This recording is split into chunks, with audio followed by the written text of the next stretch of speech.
ప్రతి అంగుళం వెతకండి. పదండి. పాండి పాండి, పదండి పదండి. సురేష్, కోడిబుర్ర అంటివి కదమ్మీ.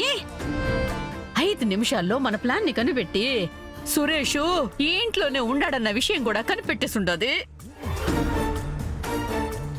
ఎంతైనా పోలీస్ బుర్ర కదమ్మా. పోలీసా? అనుమానంతోనే ఆలోచన మొదలవుతుంది. పోలీస్ అని ఎవరి గురించి మాట్లాడుతున్నావు యువరాజ్? ఆ, అది వాళ్ళిద్దరిలో ఒకరు పోలీస్ అన్నట్టుగా మాట్లాడేవో ఏందబ్బోడా? అది అదే జగదాత్రి వాళ్ళమ్మ పోలీస్ కదా, దాని గురించి అంటున్నా. అట్లన్నావా? ఆ, అమ్మి, ఇప్పుడు ఏం చేద్దాము? అందరితో కలిసి వెతికినట్టు యాక్ట్ చేద్దాం, లేదంటే డౌట్ వస్తుంది. సరే పదండి. మీరు వెళ్ళండి, నేను లోపలికి వెళ్తాను. యో సురేష్, సురేష్, సురేష్, సురేష్, సురేష్ బావా, సురేష్, సురేష్ బావా, సురేష్.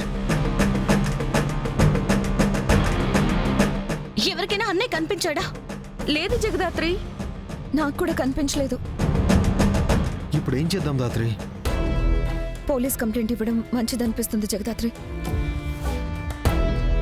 అవునమ్మా, మనం ఇలా టైం వేస్ట్ చేస్తూ ఉంటే సురేష్ ప్రాణాలకే ప్రమాదం. అక్కడికి లేదో ఒకటి కవర్ చేయొచ్చులే. పదండి అక్క, నేను వస్తాను మీతోటి. త్వరగా పదండి. పదండి.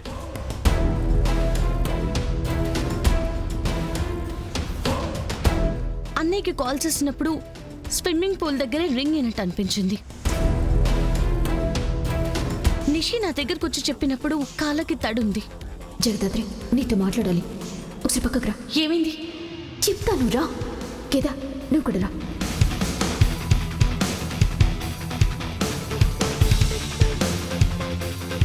విండో సైడ్ నీళ్ళున్న ప్లేస్ అంటే స్విమ్మింగ్ పూలే కదా.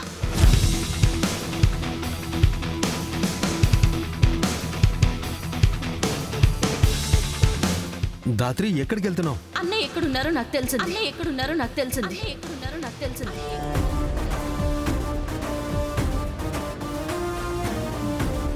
అమ్మా కౌష్కి, నేను వెళ్ళి కార్ తీసుకొస్తాను.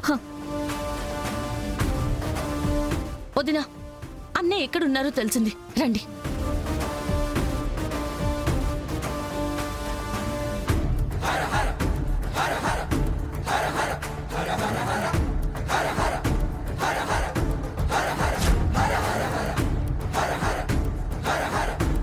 దాత్రి, చూడు కేదార్,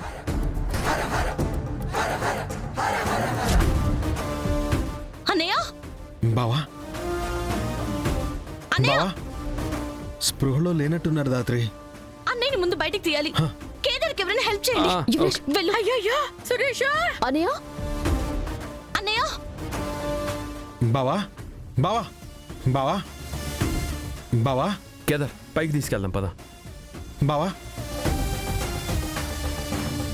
జాగ్రత్త. అన్నయ్య, అన్నయ్య, సురేష్, అన్నయ్య, సురేష్, సురేష్, సురేష్కి ఏమైంది జగదాత్రి? ఎందుకు కదలడం లేదు? క్లోజ్ గా ఉంది కదా, ఆక్సిజన్ అందలేదేమో. ప్లీజ్ కొంచెం దూరంగా ఉండండి, గాలి ఆడనివ్వండి.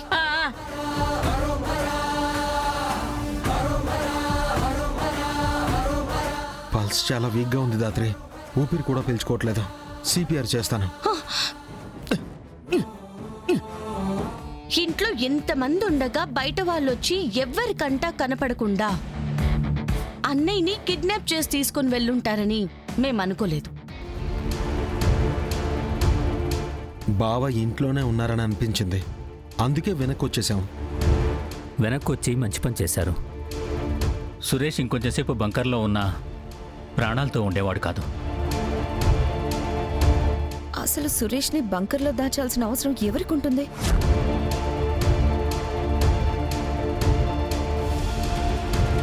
వదిన అడుగుతున్నారు కదా నిషి, చెప్పు.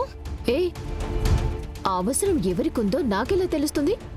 నీకేమన్నా తెలుసేమో చెప్పమంటున్నా. మీనని కనిపించి ఫ్యామిలీలో అందరినీ చంపుతానన్నాడని అన్నావు కదక్క. మీ ఫ్యామిలీలో రేపు ఒకరికి డెత్ కన్ఫర్మ్ చేశా. వాళ్ళ మనుషులు ఏమైనా ఇదంతా చేశారేమో. అయి ఉండొచ్చు. హా, ఎందుకైనా మంచిది, కొన్ని రోజులు మనం జాగ్రత్తగా ఉండాలి సురేష్. ఆ, అదే సురేష్కి ఇప్పుడు ఏం కాలేదు కదా, ఇక మనం నిశ్చితార్థం మొదలు పెడదామా? పండమ్మి, పండ్ పండ్ లోనికి పండి. ఆ, పండి. పదండి బావా, పదండి. ఏయ్ చెయ్యదులవే. పోతాం. అరే జగదాత్రి, ఏయ్ నా చెయ్యదులు వదులు. నువ్వు అసలు మనిషివేనా? మనిషి ప్రాణాలంటే అంత ఆటగా ఉందా నీకు? ప్రాణాలు తీయడం ఏంటి? పిచ్చివాగుడు వాక్కు. అన్నయ్యని కిడ్నాప్ చేసింది మీరే అని నాకు తెలుసు. మేము ఆ పెళ్లి కొడుకు నిజ స్వరూపాన్ని ఎక్కడ బయట పెడతామేమో అన్న భయంతోని మమ్మల్ని ఇంట్లో నుంచి బయటికి పంపించడానికి మీరు అన్నయ్యని కిడ్నాప్ చేశారా? మీ పంత నెగ్గించుకోవడానికి మనిషి ప్రాణాలే తీయాలని చూస్తారా? ఏ ఎందుకే ఓవర్గా మాట్లాడుతున్నావు? సురేష్ అన్నయ్యకి ఏం కాలేదు కదా? ఏదైనా జరుగుంటే మర్డర్ కేసులో నువ్వు, నీ భర్త, నీ అత్త జీవితాంతం జైల్లో కూర్చునేవారు. నీ జీవితాన్ని నీ చేతులారా ఎందుకు పాడు చేసుకుంటున్నావు నిషి? ఎందుకింత మొండిగా పంతం పట్టుకొని కూర్చున్నావు? నీ మీద గెలవటానికి, నిన్ను ఓడించటానికి.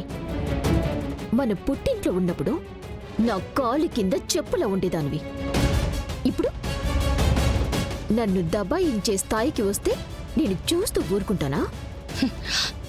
నిషి, మనిద్దరం శత్రువులం కాదు, ఒకరి మీద ఒకరు గెలవడానికి. మనం తోడబుట్టిన అక్క చెల్లెలమే. నువ్వు నేను ఎప్పటికీ శత్రువులమే. నా వరకు మన మధ్య ఏ సంబంధము లేదు. నువ్వు ఓడిపోయి నా ముందు తల దించుకొని అవమానాలు పడ్డం నేను చూసిన రోజే నేను సంతోషంగా ఉంటా. సరే, మన సంగతి తర్వాత చూసుకుందాం. ఆ పెళ్లి కొడుకు ఒక ఫ్రాడ్ అని మీకు తెలుసు. మరెందుకు ఈ పెళ్లి జరిపించి శ్రీవల్లి జీవితం నాశనం చేయాలని చూస్తున్నారు? అనామకులకి, అనాథలకి ఆశ్రయం ఇవ్వటానికి ఇదేవి సత్రం కాదు, నా ఇల్లు. హ్మ్.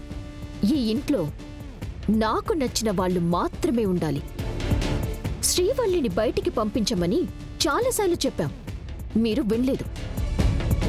మేమిలా చెయ్యక తప్పలేదు. హ్మ్. నీకు ఎలాగో నిజం తెలిసింది కదా. నీ కళ్ళ ముందే ఆ శ్రీవల్లి జీవితం నాశనం అవ్వటం చూస్తూ ఉండు. హ్మ్. ఎందుకంటే నువ్వింకా అది మాత్రమే చేయగలవు.